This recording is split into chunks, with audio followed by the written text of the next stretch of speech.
허환구의 라디오 오늘. 여러분 안녕하십니까, 허환구입니다. 지금쯤 두 사람은 뭘 하고 있을까요? 만나면 무슨 얘기를 할까요? 집무실 이전, 추경 편성, MB 사면, 아니면 덕담만 주고받을까요?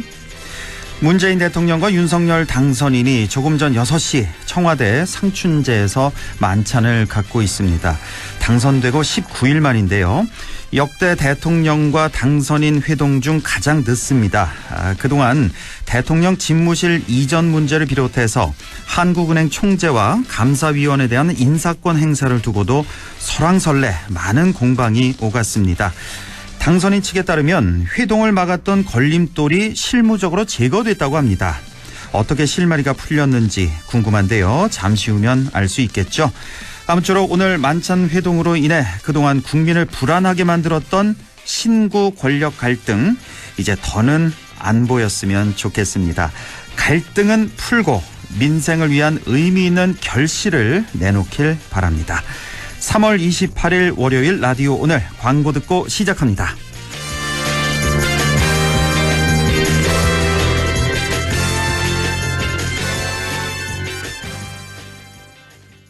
축하합니다. 한국자동차 전문기자협회와 한국자동차기자협회 선정 올해의 픽업, 올해의 유틸리티 렉스턴 스포츠. 지금 이관왕 기념 이벤트를 소개합니다. 1년간 월 1만 원만 납입하는 초기 부담 제로 할부부터 기존 스포츠 고객 재구매 시 추가 특별 지원까지. 뉴 렉스턴 스포츠 3월 쌍용자동차 전시장에서. 나는 지금 하이컨트리에 있다. 트래버스 다운 스케일, 동급 최대 5.2m 전장, 압도적인 실내 공간, 안전까지 생각한 디테일. 어댑티브 크루즈 컨트롤. 리브 슈퍼, 리브 하이, 슈퍼 SUV 트래버스 하이컨트리. Chevrolet, find new roads. 네, 라디오 오늘 월요일 순서 시작합니다. 1부 꼭 알아야 할 우리 지역 뉴스를 시원하게 정리해보는 시간이죠. 슬기로운 뉴스 생활, 영남일보 양승진 기자와 함께하겠고요. 2부 이슈 오늘에서는 지방선거가 2달여 앞으로 다가왔는데요. 아직 선거구 획정조차 되지 않고 있습니다. 잠시 후 대구 가톨릭대학교 정치외교학과 장우영 교수를 연결해서 자세한 얘기 나눠보겠습니다. 이어서 안동대학교 사학과 안상준 교수를 연결해서 세상 읽기도 함께 하겠습니다.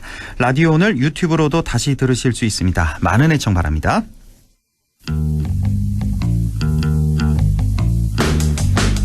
네, 슬기로운 뉴스 생활 영남일보 양승진 기자와 함께하겠습니다. 양승진 기자님, 안녕하십니까?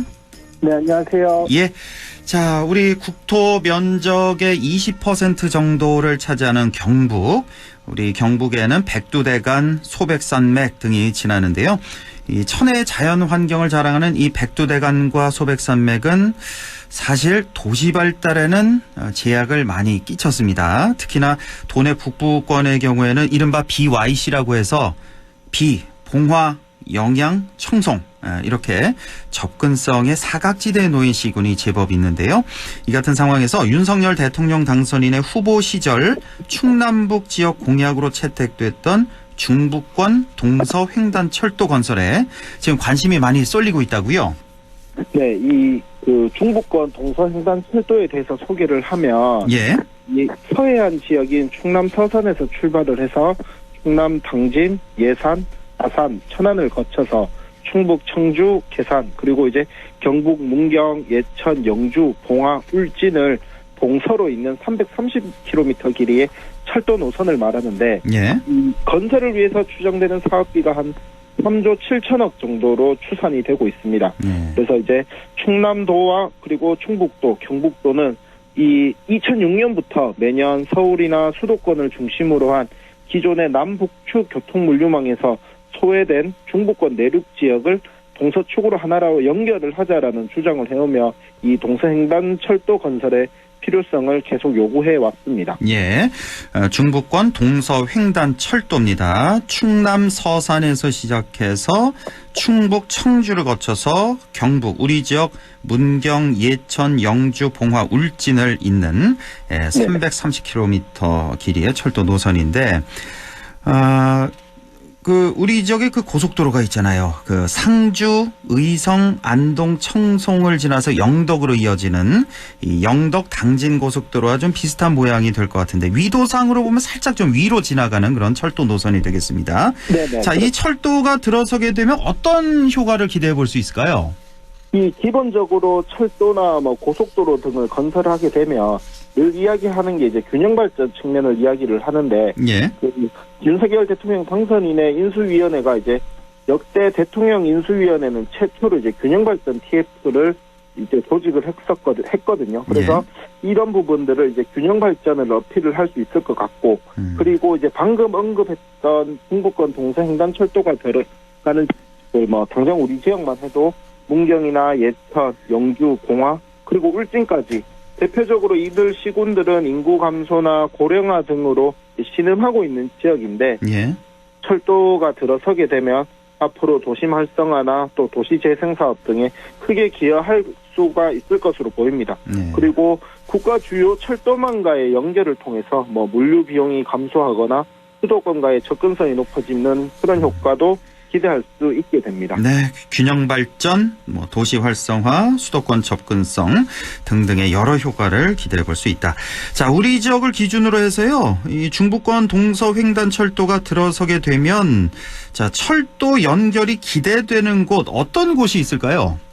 일단 가장 큰 수혜지로 보이는 것은 일단 문경을 들 수가 있는데요. 문경이요. 네. 예. 문경은 우리 지역에서 철도 외에도 이제 고속도로를 이용을 해서도 수도권과의 접근성이 가장 뛰어난 곳입니다. 예. 그리고 경기도 이천에서 출발해서 경남 거제까지 이어지는 중부 내륙철도가 지금 건설 중인데 예. 이 중부 내륙철도도 이제 문경을 지나게 되거든요. 그래서 예.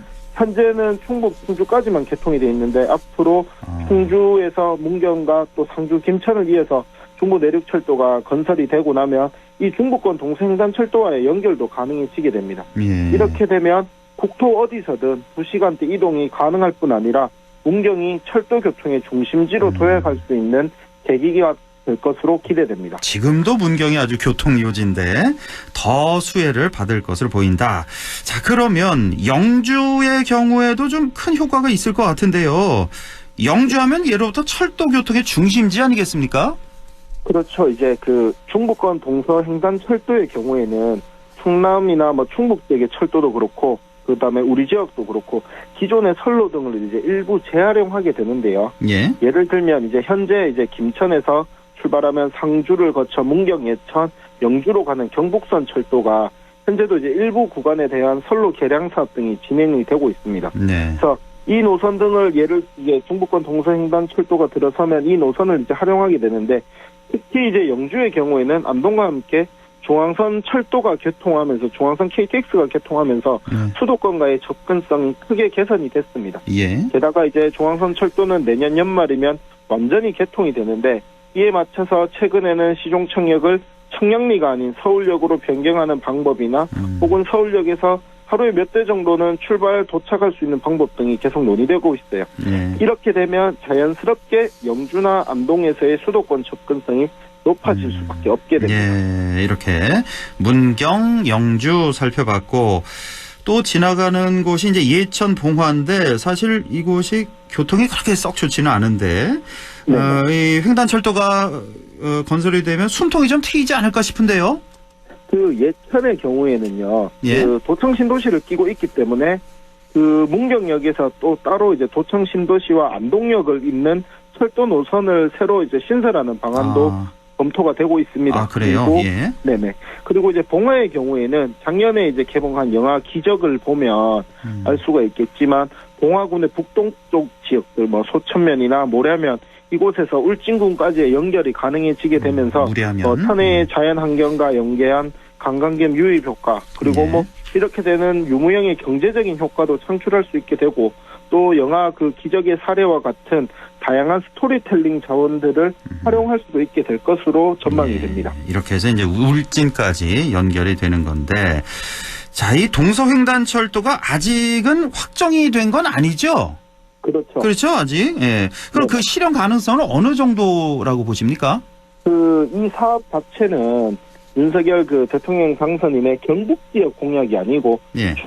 충남도와 충북도에게 충청 지역 공약으로 일단 반영이 됐습니다. 우리 지역에 와서는 이거 공약을 내건 건 아니에요? 네.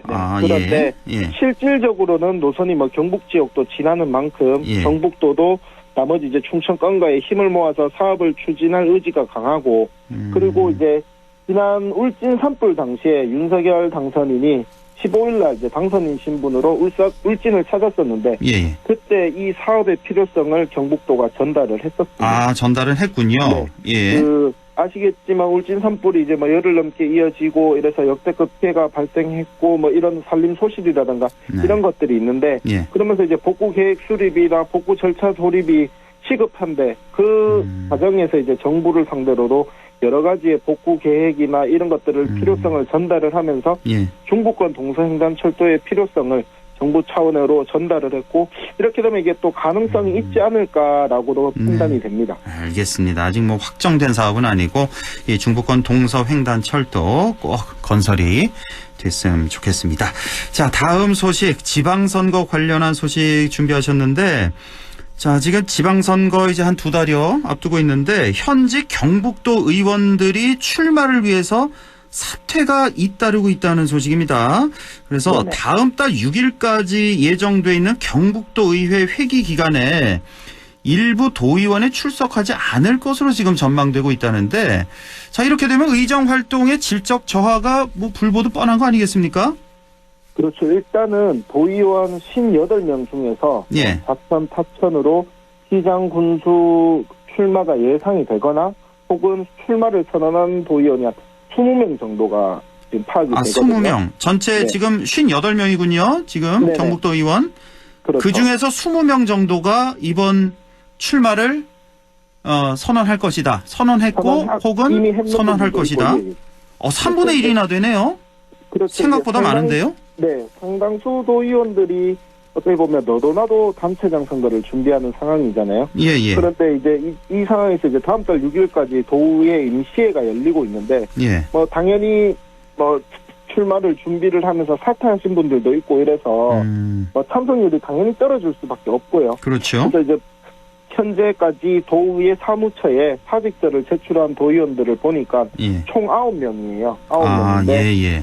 상임위원회별로 살펴보면 건설소방위원회에서 3명, 그리고 행정보건복지위원회도 3명, 농수산위원회 2명, 문화환경위원회 1명 이렇게 해서 총 9명입니다. 그래서 예. 현재까지는 9명이 네, 사퇴했고 9명인데 예. 또 아직 사직서를 제출은 하지를 않았지만 뭐 출마를 선언한 도의원들을 포함하면 앞으로 숫자가 더 늘어날 것으로 보인다. 예. 이렇게 되면 의회 임기는 선거 이후인 6월 30일까지이기 때문에 뭐 당연히 의정 활동이 부실을 할 수밖에 없는 거고 예. 또 상임위원회 활동도 실적으로 좀 떨어질 수밖에 없다 이런 지적이 나오고 있습니다. 예. 그런데 더 큰 문제를 보면 예.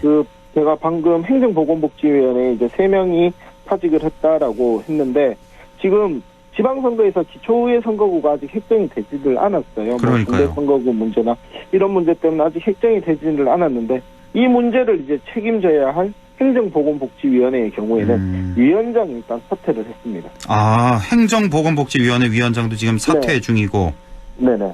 그리고 뭐 방금 다른 상임위원회 건설소방위원회나 또 뭐 교육위원회도 상임위원장이 사퇴를 했기 때문에 그래요. 뭐 물론 사퇴 이후로 다시 그 자리를 채워넣기는 했는데 어쨌든 이런 뭐 업무의 의정 활동의 연속성이라든가 이런 부분들이 당연히 떨어질 수밖에 없는 거고 예. 또 이제 도내 주요 현안들 산적한 문제들 각도 처리해야 되는 회계에 처리해야 되는 각종 조례안 등 이런 것들을 고려하면 의정 활동에 부실하는 불을 보듯 뻔한 상황입니다. 그러네요. 이미 상임위 위원장 3명이 사퇴를 했군요. 이미. 예, 이미 한 상태고. 글쎄요. 지금 도의회 상임위가 몇 개나 있죠? 지금 제 기억으로는 한 7개인가요? 6개, 7개 이렇게 되는 걸로 알고 있는데, 예. 지금 그 중에서 벌써 3명의 위원장이 사퇴를 한 상태다. 자, 선거 준비에 이렇게 도의원들 여념이 없는 상황인 것 같은데, 그런데 이것 말고도요, 도의원들의 의정 활동을 두고 비판의 목소리가 많이 있습니다. 특히 이번 울진 산불 대응, 이게 너무 부실했다는 지적이 나오고 있다고요?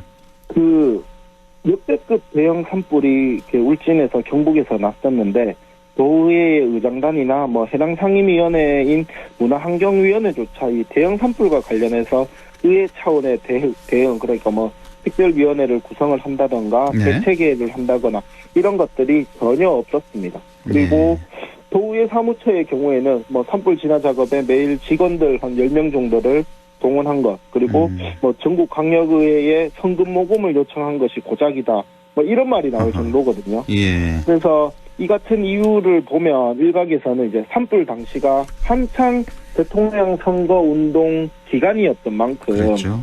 도의원들이 차기 공천 등을 의식해서 선거운동에만 너무 몰두한 것 아니냐. 그래서 제대로 된 대응이 이뤄지지 않았다라는 지적이 나오고 있어요. 예. 이번에 산불을 보면 그 울진에서 강원도 삼척으로 번졌을 때 이 강원도 의회의 경우에는 산불 이후로 의회 차원에서 대형 헬기의 도입이 필요하다 이런 것들도 검토를 하는 등 이제 예. 산불 예방을 위한 대책 마련에 나서기도 했거든요. 예. 상당히 경북도의회하고는 이제 대조적인 모습을 보였는데 그렇네요. 앞으로 이제 지방선거가 눈앞에 다가온 만큼 정치적 도전을 위한 도의원들의 결단은 이해는 하는데 예. 끝마무리까지 잘할 수 있는 선택이 이어졌으면 좋겠다라는 바람입니다. 그렇네요. 정말 말씀 들어보니까 사실 뭐 도의원들이 특위를 구성하고 대책 회의한다고 해서 산불이 뭐 커질 게 작아지고 이렇게 되지는 않겠지만 그래도 그렇죠. 선거운동에만 몰두하는 그런 모습 정말 보기가 안 좋았고 정치를 왜 하는가? 나의 입신 양명을 위해서 하는가? 아니면 도민들의 안녕을 위해서 하는가? 이 모든 정치인들 자기 자신 한번 좀 돌아봤으면 좋겠네요. 자, 오늘도 뉴스 잘 들었습니다. 고맙습니다. 네, 감사합니다. 예, 지금까지 영남일보 양승진 기자와 함께했습니다. 라디오 오늘 잠시 후 2부에서 뵙겠습니다.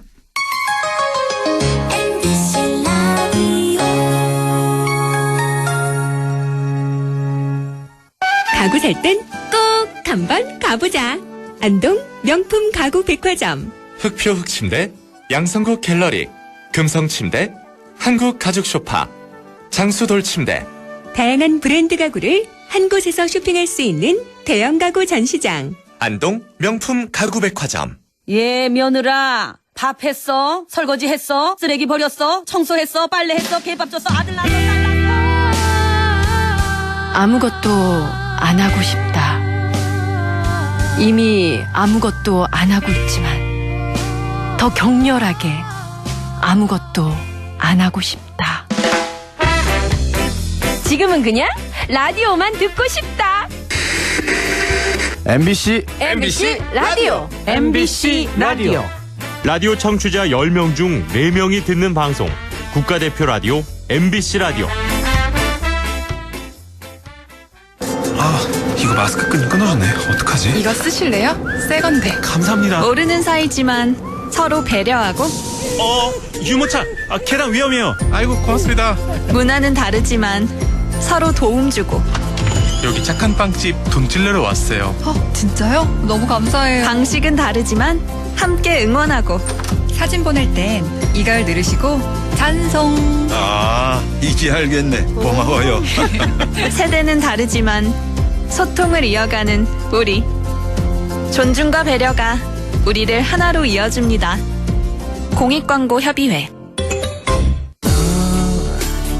마음을 열어줘.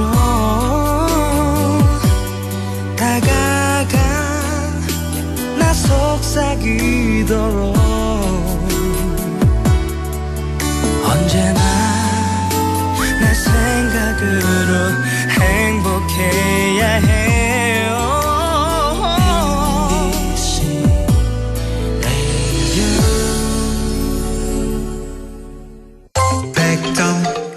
MBC 라디오. 네, 6시 24분 20초 지나고 있습니다. 이슈 오늘 시작하죠. 6.1 지방선거가 2달여 앞으로 다가왔습니다. 하지만 아직까지도 선거구가 획정되지 않고 있어서 깜깜이 선거가 되고 있는데요. 국회 정치개혁특별위원회 정개특위 중대선거구제 도입을 두고서 여야 공방이 이어지고 있기 때문입니다. 매번 법정 시한을 넘기고 있는 선거구 획정 도대체 무엇이 문제일까요? 대구 가톨릭대학교 정치외교학과 장우영 교수를 연결해서 얘기 들어보겠습니다.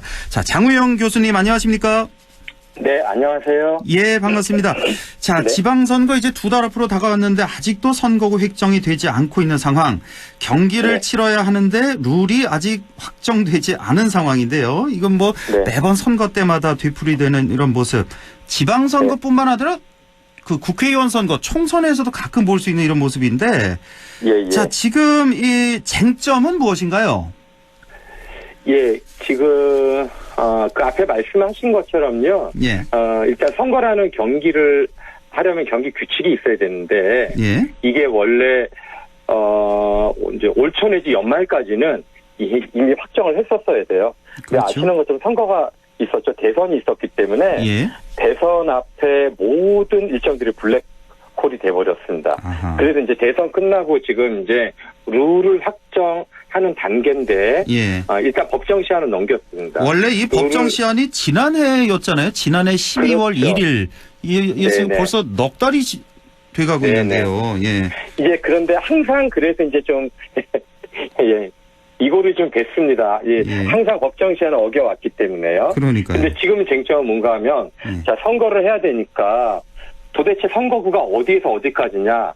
유권자한테 예. 우리 선거구가 어디에서 어디까지냐? 그다음에 이 선거구에서 몇 명을 뽑느냐?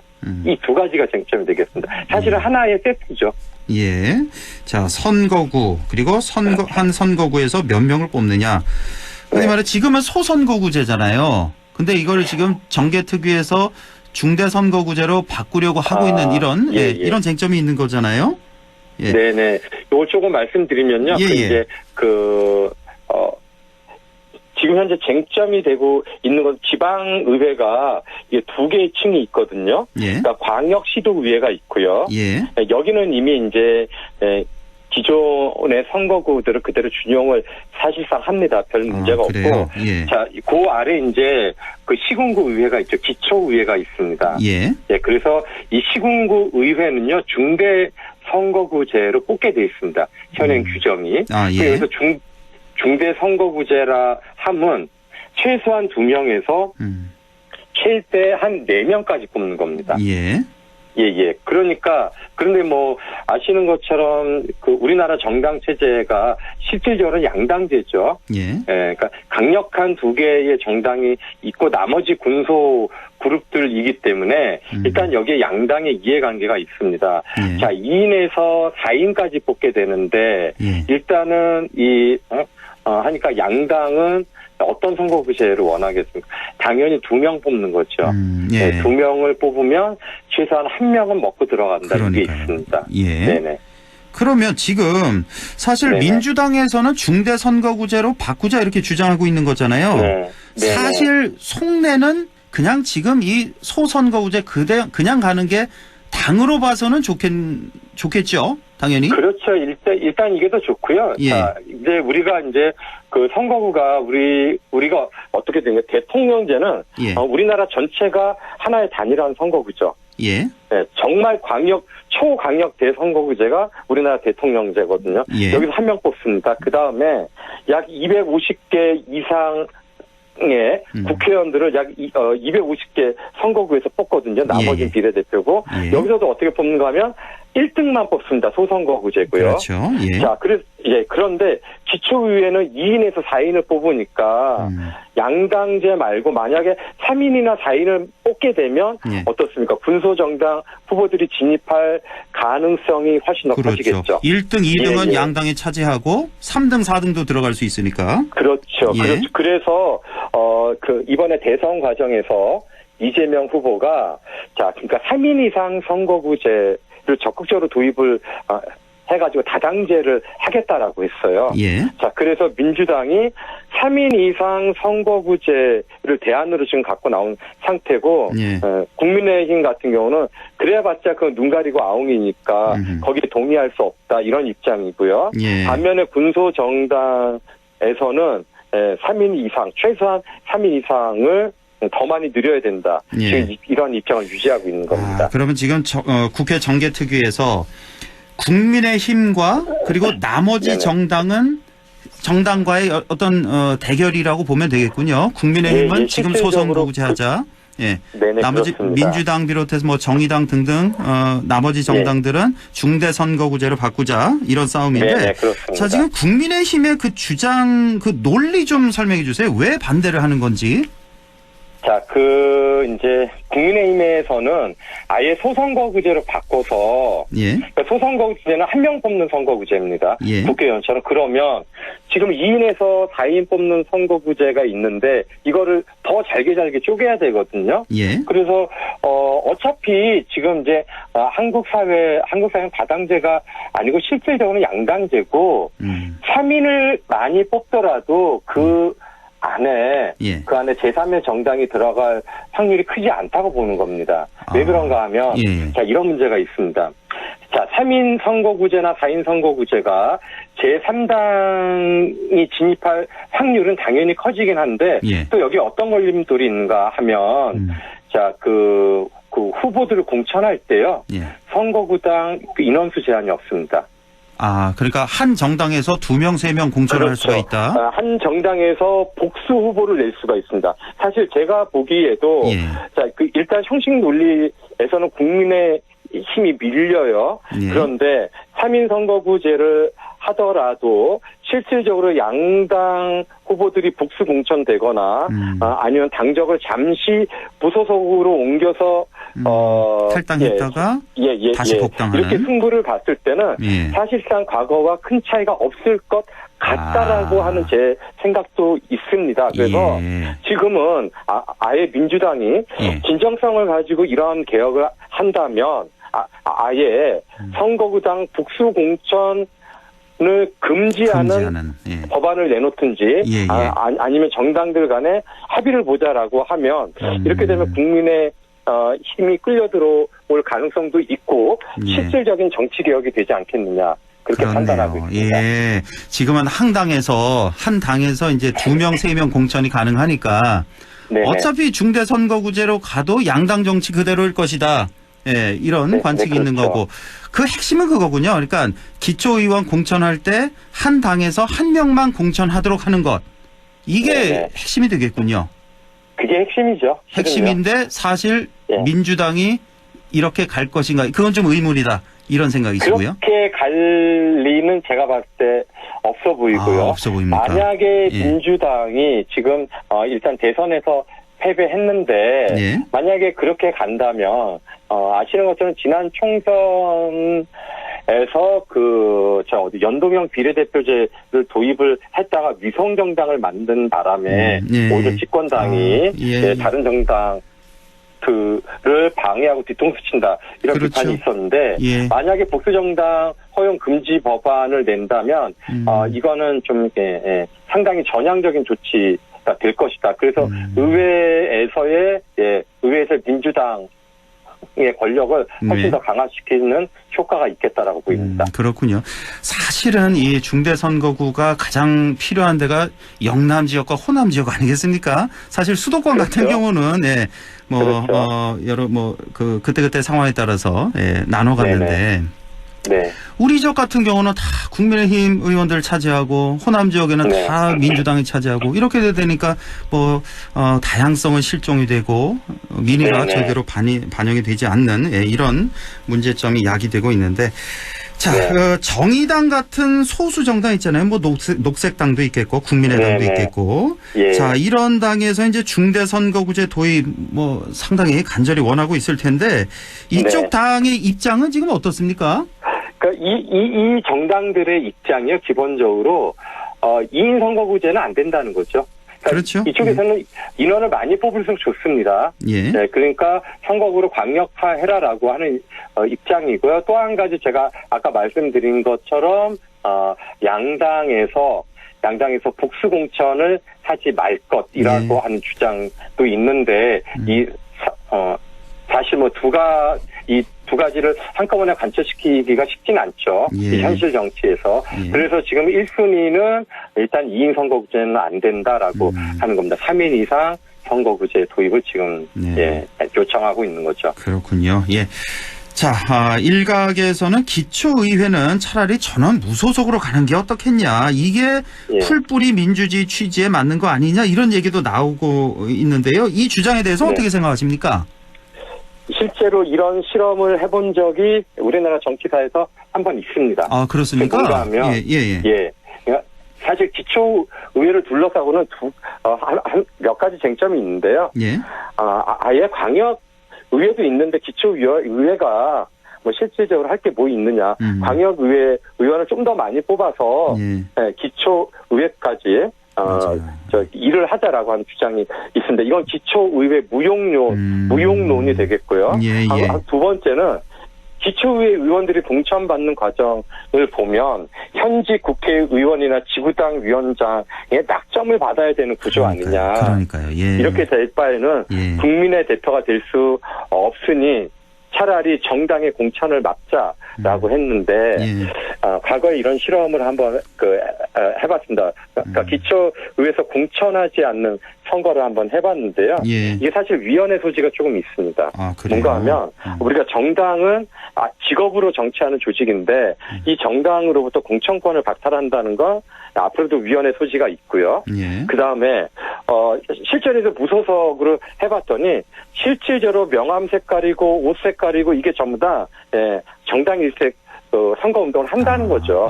그리고 그 실제로 명함을 보면 다 국민의힘, 민주당 어디 이렇게 돼 있어서 딱 보면 누가 누군지 이제 아는 구조가 되는 겁니다. 그다음에 또 한 가지 문제가요. 이들이 실질적으로 당선이 됐을 때, 자, 소속 정당이 없이 무소속으로 활동을 하게 될 경우에는 문제가 발생을 했을 때 개인의 책임으로 묻고 끝난다는 거죠.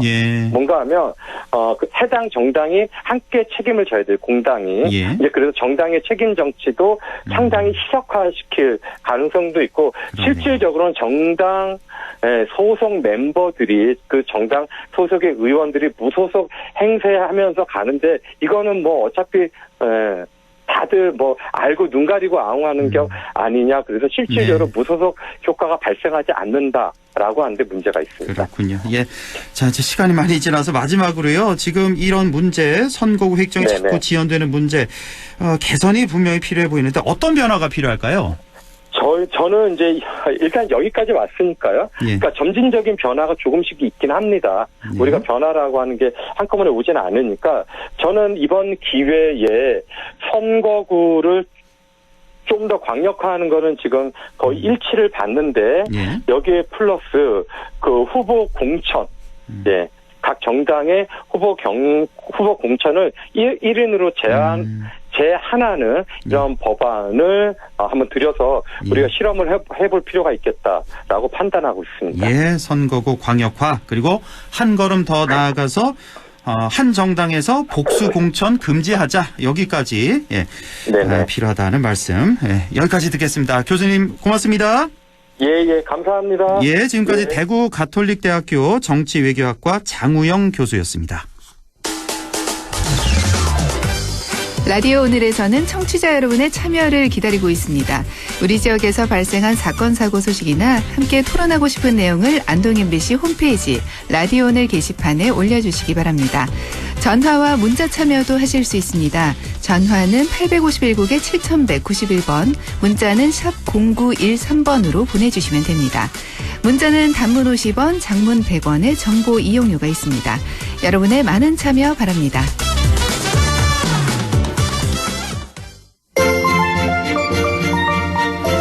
안상준의 세상 읽기 시작합니다. 오늘도 국립안동대학교 사학과 안상준 교수와 함께하죠. 교수님 안녕하십니까? 안녕하세요. 자, 오늘은 어떤 얘기 준비하셨습니까?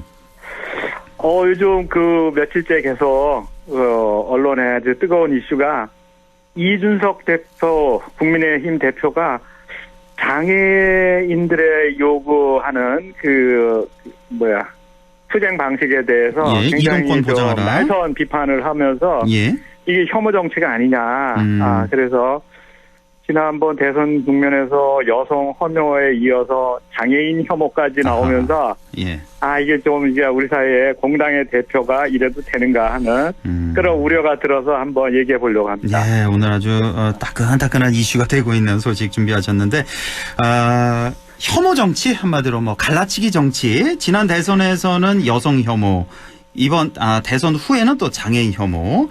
이준석 국민의힘 대표의 이 혐오 정치에 대해서 분석을 해주시겠는데 사실 그 장애인 단체 그 시위에 대해서 이준석 대표가 이건 비문명적인 불법 시위다라고 비판한 것이 지금 아주 뜨거운 이슈가 되고 있는데 우리 지금 이 본론 들어가기에 앞서서요. 우선 다른 선진국 모습을 좀 봤으면 좋겠는 게 이 선진국들의 장애인 인식은 어느 정도 수준인지 우리 교수님께서 또 해외 생활 많이 하셔서 직접 또 경험하신 순간이 있으시다면서요? 네. 제가 좀 그래서 이 문제에 대해서 깊이 연구한 건 아니지만은 제가 해외 생활을 하면서 직접 눈으로 본 장면들이 몇 건 있어가지고 그게 우리 사회에서는 저런 모습을 내가 본 적이 없는데 하는 생각이 많이 들면서 오랫동안 제 머리를 떠나지 않은 장면들이 좀 있습니다. 어떤 모습이었죠? 그게 하나는 앵커님은 디즈니 월드에 가보셨나요? 디즈니 월드요? 플로리다에 있는 디즈니 월드. 못 가봤습니다. 거기 세계의 어린이와 또 어른들이 가장 가고 싶어하는 테마파크죠. 제가 이제 운이 좋게 이제 거기 가서 며칠을 이제 보낼 수 있었는데 가면 정신없이 시간이 갑니다. 그래요? 너무너무 좋아하죠 사람들이. 어른들도 좋아해요? 아이들만 좋아하는 게 아닌가요? 남녀노소가 없습니다. 할아버지 할머니들도 정말 좋아하게 하고 손 꼭 잡고 다니는 할아버지 할머니들 모습을 자주 볼 수 있습니다. 그만큼 이제 애들이고 어른이고 할 거 없이 남녀노소가 아주 정말 즐겁게 보낼 수 있는 시간인데 제가 거기서 5일을 보냈거든요. 근데 5일 동안 매일 보는 아침에 장면이 있어요. 어떤 장면이요? 거기 이제 워낙 넓기니까 셔틀이 운행이 됩니다. 그 안에서 셔틀버스가 운행되는데? 근데 그 셔틀이 이제 타려면 9시에 이제 개장에 맞춰서 가려면 셔틀 앞에 줄이 쭉 서 있잖아요. 근데 그게 이제 제가 이제 갔을 때가 비수기였는데도 보통은 몇십 미터, 길면 100미터가 넘어요. 그래요? 그러니까 늘 이렇게 사람이 많다는 얘기죠. 근데 이제 셔틀이 와서 딱 가서 이제 손님이 타기 시작하면은 그 셔틀 탑승 순서가 있습니다. 탑승 순서가 따로 있어요? 그럼 줄 선 대로 타는 거 아니에요? 빨리 온 사람 순서로? 타는데 우선순위가 정해져 있어요. 우선순위? 첫 번째가 장애인이 탑니다. 뒤에 나중에 왔건 일찍 왔건 아니 하여튼 상관없이 일단은 장애인부터 태운다. 장애인이 있으면 무조건 기사가 내려서 우리 저상버스라 그러죠. 그걸 이제 최대한으로 내리고 장애인이 탈 수 있는 모든 시설을 다 한 다음에 내려서 휠체어를 하든 부축을 하든 태워서 이제 거기에 앉힙니다. 거기 오랫동안 줄 서 있던 사람들이 항의하거나 반대하거나 이러지는 않고요. 그런 일은 한 번도 못 봤습니다. 한 번도 못 봤고 일단은 장애인부터 태우고. 그리고 두 번째가 고령자입니다. 고령자. 나이 드신 분들이 오거든요. 그러면 이제 그분들이 다 태우고 나서 기사가 이제 다 자리에 앉히고 이제 하고 나면 그 다음에 이제 줄 쓴 사람들이 차례 탑니다. 이런 모습. 근데 그 아이들을 다 데리고 있는 부모들이 거의 대부분인데. 그렇겠죠. 얼마나 타고 싶겠어요. 그럼요. 빨리 타고 싶죠. 아이들도 아우성치고. 그렇죠. 근데 항의하거나 불만을 제기하거나 그런 사람은 일체 없습니다. 그렇군요. 너무 이상적이었어요, 이게. 그게 아직도 잊혀지지 않는다. 혹시 몇 년쯤 되셨습니까? 여기까지. 그게 5년 전 얘기. 5년 전 얘기고요. 자, 그리고 또 교수님, 제가 알고 있기는 이제 박사학위 또 독일에서 하셨고. 독일에 꽤 오래 계셨잖아요. 한 10년 계셨다 그랬나요? 네, 좀 오래 있었습니다. 그렇죠. 이제 제가 이제 장애인 문제를 다루면서 그 대학에서 있었던 상황을 좀 말씀을 드리면은. 어느 학기든 강실에 들어가면은 장애인이 있어요. 그래요? 휠체어를 탄 장애인들? 제가 학교 다니는 시절에 장애인 친구들이 없는 건 아니지만은 아주 드물게 보거나 그리고 이제 휠체어를 탄 친구들은 거의 본 적이 없죠. 그렇죠. 강의실에서. 거기는 늘 있어요. 아, 그래요? 그래서 처음에는 그냥 그러려니 하고 있다가, 나중에 진짜 궁금해가지고, 저 사람들은 예. 어떻게 이동을 하는가. 예. 근데 제가 다니는 학교가 좀 계단이 많았어요. 이게 원래 비타를 깎아서 만든 큰 그 캠퍼스여가지고, 예, 예. 이 계단이 많았는데, 예. 그 계단하고 상관없이 장애인들이 다니는 통로를 예. 다 따로 마련해 놨어요. 아, 이렇게 경사로를 이렇게 다 통로를 만들어 놨군요. 그러니까 그 장애인들이 다니는 데는 다 평면이에요. 다 평면이고. 그리고 장애인들이 다니는 통로는 따로 표시가 돼 있습니다. 예, 예. 예, 그리고 이제 필요한 곳곳마다 엘리베이터가 설치돼 있어가지고 네. 몇 층을 가든지 예. 이제 강의실로 연결되는 연결 통로들을 다 안내하게 돼 있어요. 그러니까 누구의 도움을 받지도 않고도 학교를 다닐 수 있는 거예요. 그렇겠네요. 휠체어를 타든 뭐 하든 간에. 예. 자, 이렇게 미국과 독일의 예를 들어주셨는데. 근데 제가 지금 예. 대학에서 20년째 강의를 하고 있고 재직하고 있는데. 예. 사실 국립안동대학교에 예. 그런 시설이 있습니다. 우리도 건물마다 엘리베이터가 설치돼 있고 다 돼 있어요. 장애인 화장실 다 있고. 예, 다 있어요. 다 있는데. 그걸 이용하는 장애인을 본 적이 거의 없습니다.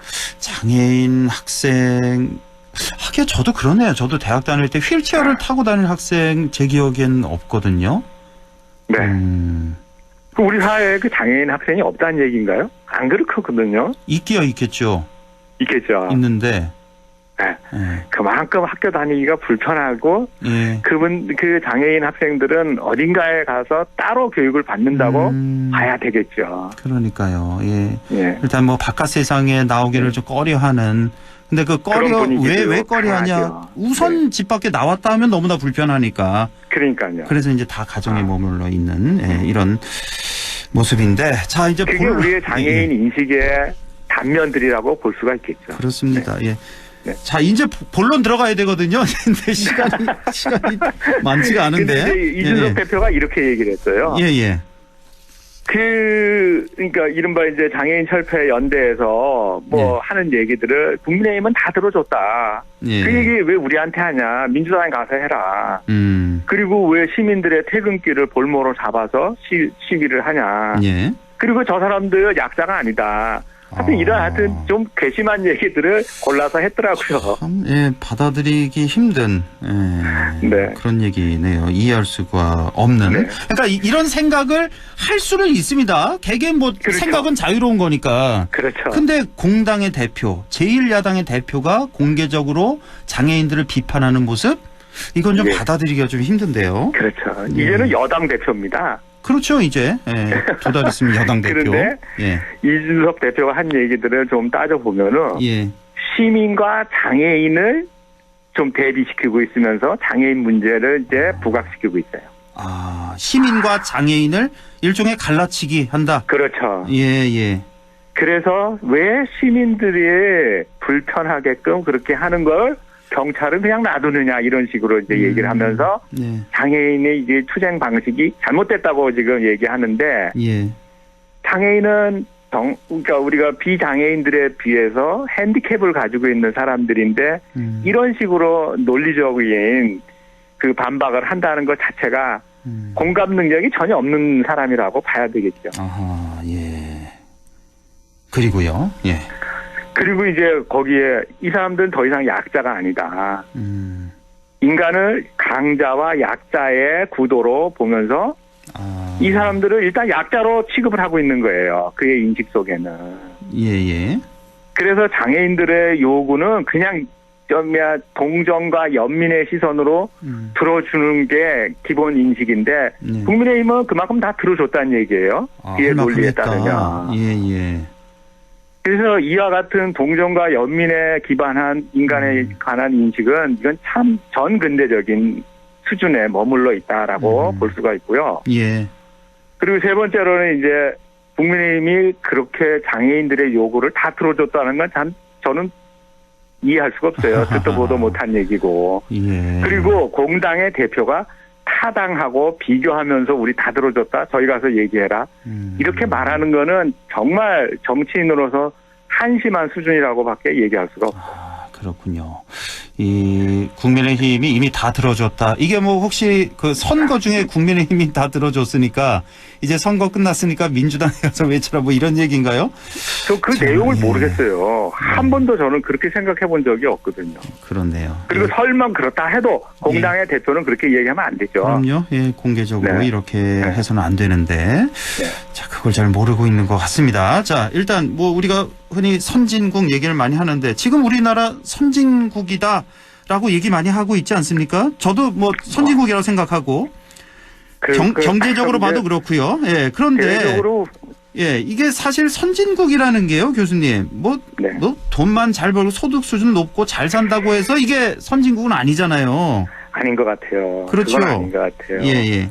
그래서 제가 생각하는 선진국은 모두는 아니더라도 다수가 행복하게 그리고 인간답게 사는 세상을 선진국이라고 봐야 될 것 같은데 그런 그 선진국으로 가는 길목에서 우리는 얼마나 선진적인 제도와 선진적인 그런 정책을 내고 있는가 이거 한번 봐야 되는데 지금 여당 대표로서 이와 같이 장애인마저 갈라치기 하면서 장애인과 비장애인의 이런 구도를 마련해가 그런 구도로 장애인의 행동을 비판하는 그리고 질타하는 그런 공당의 대표는 제가 볼 때는 자격이 없는 것 같아요.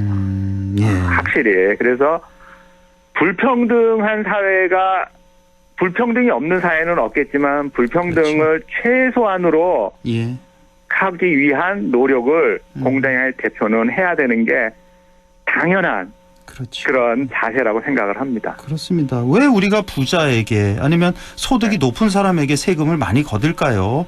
이것과 뭐 마찬가지 얘기일 것 같습니다. 그렇죠.